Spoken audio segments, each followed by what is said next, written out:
Greetings to all Africans, and to everyone who believes that this continent deserves the right to determine its own future. There are moments when a nation is challenged not only by armed attacks, but by threats aimed at its daily way of life. Today, Mali may be facing one of those moments. Reports of market fires, attacks on transport vehicles, and disruptions to commercial activity have raised serious concerns across the country. These incidents come as Mali continues its long fight against armed extremist groups operating across the Sahel. But this is not only a story about damaged property or interrupted business. It is a story about resilience, national unity, and the ability of a people to withstand pressure. This is also bigger than Mali. It touches the future of the Sahel, regional stability, and the question of how African nations respond when conflict reaches beyond military targets and into civilian life. So, the real question is not simply what happened. The real question is whether these incidents are isolated events or signs of a broader strategy to turn Mali's economy into a battlefield. In this video, we will examine the security, economic, and geopolitical dimensions of this challenge and explore what it could mean for Mali's future. Follow the channel if you want to understand Africa through Africa's own perspective.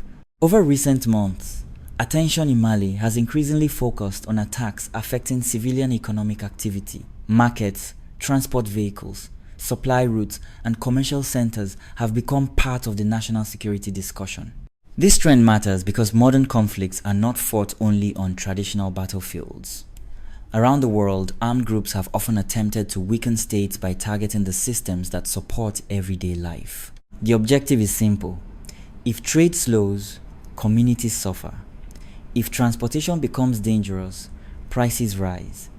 If economic uncertainty spreads, public frustration can grow. Examples can be found in several conflict zones.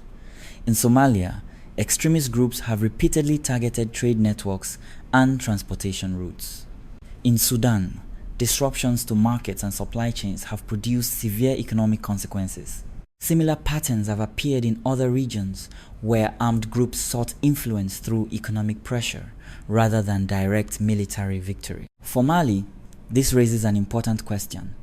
If extremist organizations are unable to achieve their goals through direct confrontation, are they trying to create pressure by disrupting commerce and daily life?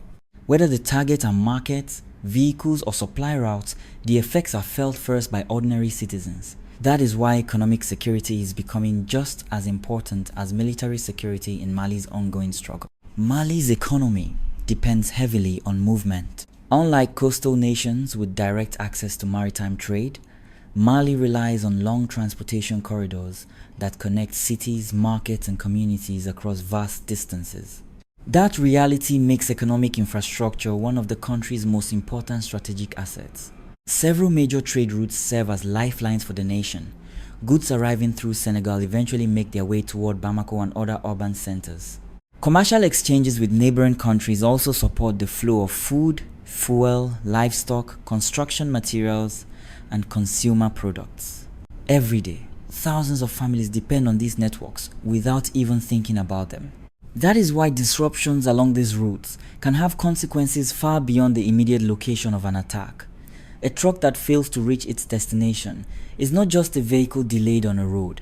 It may be carrying fuel needed by businesses, food needed by households, or supplies needed by local merchants. Markets play an equally important role. They are not merely places where people buy and sell goods. They are economic hubs that support employment, family income, and community life. When a market suffers damage or is forced to suspend activity, the effects spread through the entire local economy. Fuel is another critical factor. Transportation, agriculture, manufacturing, and commerce all depend on reliable energy supplies. Any disruption to fuel distribution can quickly increase costs across multiple sectors. For this reason, attacks directed at commercial activity create pressure that extends. Delays in deliveries can reduce availability of essential goods. Small business owners may face losses that take months or years to recover from. This is precisely why economic security has become such an important dimension of Mali's broader security challenge. Protecting trade routes, transportation networks, markets, and supply chains is no longer only an economic issue. It is directly connected to social stability, public confidence, and national resilience. In today's environment, safeguarding commerce may be just as important as safeguarding territory.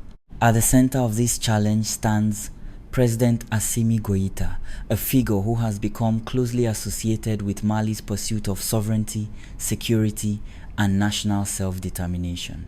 Whether viewed by supporters as a symbol of resistance or by critics as a controversial leader, his government now faces a test that extends far beyond military operations. For years, discussions about security in Mali focused primarily on armed confrontations between the military and extremist groups. Today, however, another dimension has emerged. The challenge is not only to defend territory, but also to protect the daily lives of ordinary citizens. A government can achieve victories on the battlefield, yet still face pressure if commercial activity is disrupted, transportation becomes unsafe, or families struggle with rising costs.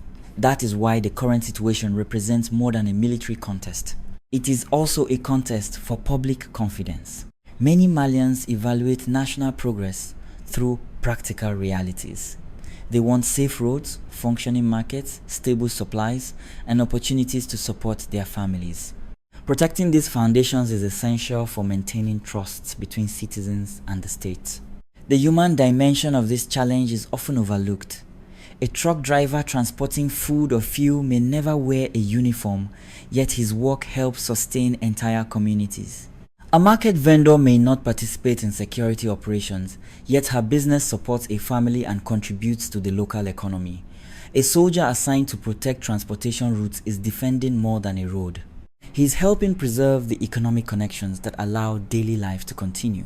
This is why the struggle facing Mali today reaches beyond military objectives. It involves the relationship between security, economic stability, and public morale. The ability of the government to protect both people and livelihoods may ultimately prove just as important as any success achieved on the battlefield. In many ways, the battle for confidence has become inseparable from the battle for security. The discussions surrounding Mali's security challenges cannot be separated from the broader transformation taking place across the Sahel. Today, Mali, Burkina Faso, and Niger are attempting to build a new framework for regional cooperation through the Alliance of Sahel States, commonly known as AES. For supporters of this approach, the alliance represents an effort to strengthen regional sovereignty and coordinate responses to common security threats. For critics, it raises questions about governance, diplomacy, and the future relationship between these countries and international partners. What is clear, however, is that instability in Mali affects far more than Mali alone. Trade routes, migration flows, border security, and economic activity connect the countries of the Sahel in ways that make regional cooperation increasingly important. This is where larger geopolitical questions begin to emerge. Who benefits when insecurity disrupts commerce? Who gains when investment declines and trade slows? And who stands to lose if Mali and its regional partners succeed in strengthening their own security institutions and economic networks? Different observers offer different answers. Western governments often express concerns about democratic governance, human rights, and political transitions. Supporters of Mali's current direction respond that security and stability are essential foundations for any long-term political development. In geopolitics, no crisis appears completely by accident. Economic disruptions, security challenges, political tensions, and international interests frequently overlap in complex ways. As a result, the current situation should not be viewed only through the lens of individual incidents.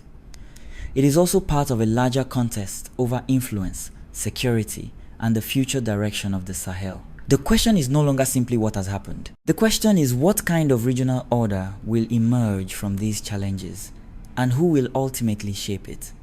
What we are witnessing today is not simply a story about a few market facts. It may be a sign that the struggle for Mali is expanding beyond traditional military confrontations and into the economic foundations that sustain daily life.